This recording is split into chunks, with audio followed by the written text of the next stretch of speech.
বিসমিল্লাহির রহমানির রহিম। আমার লেখা প্রবন্ধ কথা জ্ঞান ও শিক্ষা কণ্ঠ দিয়েছি আমি ডাক্তার কাজী দেলোয়ার হোসেন। শিক্ষা অর্জনের জন্য প্রয়োজন জ্ঞানের, জ্ঞানকে সমৃদ্ধ করার জন্য প্রয়োজন শিক্ষার। পরস্পর পরস্পরের পরিপূরক। মানুষ শিক্ষা অর্জন করে জ্ঞান ভাণ্ডারকে পরিপূর্ণ করে। সেই অর্জিত জ্ঞানকে বিসর্জন দিয়ে মানব কল্যাণ সাধন করে। এটাই শিক্ষা অর্জনের লক্ষ্য এবং উদ্দেশ্য। আত্মার উন্নয়ন ও নৈতিক শিক্ষার একটি মূল প্রতিপাদ্য বিষয়।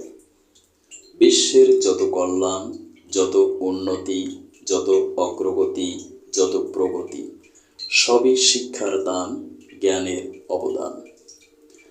অসম্ভব শব্দটিকে শিক্ষা অর্জনের মাধ্যমে বিতাড়িত করা সম্ভব।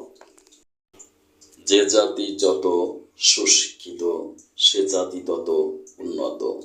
একথা বললে আমার অত্যুক্তি হবে না। শিক্ষা মানুষের মৌলিক চাহিদা পূরণ করে, ইহা ধ্রুব সত্য, কনস্ট্যান্ট ট্রুথ। শিক্ষার মহত্ব আমিও স্বীকার করি, শিক্ষার সুমিষ্ট ফল আমিও ভোগ করি। কিন্তু যে শিক্ষা মানুষের আত্মার উন্নয়ন ঘটায় না, মানবতা শেখায় না, সে শিক্ষার কোনো প্রয়োজন নেই। একটি সভ্য জাতি গঠনে শিক্ষার যে প্রচেষ্টা, যে সাধনা, তা সে মানুষকে বোঝাতে পারে না। কিন্তু তার চেষ্টার যে ত্রুটি নেই, সে তার বেদনার ভাষায় প্রকাশ করে।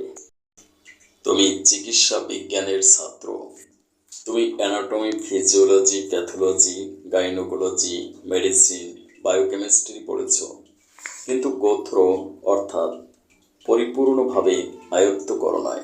তোমার এই শিক্ষা সার্টিফিকেটের নামান্তর মাত্র, সমাজে আত্মমর্যাদা বৃদ্ধির হাতিয়ার, চিকিৎসা সেবার হাতিয়ার নয়। তুমি আইনের ছাত্র, হাজার খানেক আইনের বই পড়েছ, যুক্তি দ্বারা একটা মিথ্যাকে সত্য প্রমাণ করে দিলে। বাহবা পেলে, অর্থ পেলে, সম্মান পেলে, রাষ্ট্র তোমাকে পুরস্কার প্রদান করলো। তুমি নৈতিক শিক্ষিত নও, তোমার এই শিক্ষার কোনো মূল্য নেই। তুমি একটি প্রস্তর মাত্র, অপদার্থ। শিক্ষা গ্রহণ করে তুমি জাজমেন্ট হয়েছ, বিচারপতি হয়েছ, কিন্তু ঘুষের বিনিময়ে অবিচার করলে। তোমার শিক্ষা তোমাকে অধঃপতন ঘটিয়েছে। তুমি পিএইচডি ডিগ্রি অর্জন করেছ, তোমার মধ্যে নৈতিকতা শূন্য ডিগ্রি।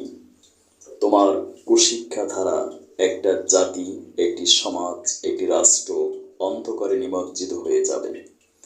তুমি যদি শিক্ষার মহত্ব, গুরুত্ব অনুধাবন করতে পারো, তাহলে একদিন জাতির ভাগ্যাকাশে নৈতিকতার সূর্যের উদয় ঘটবে নিশ্চয়ই।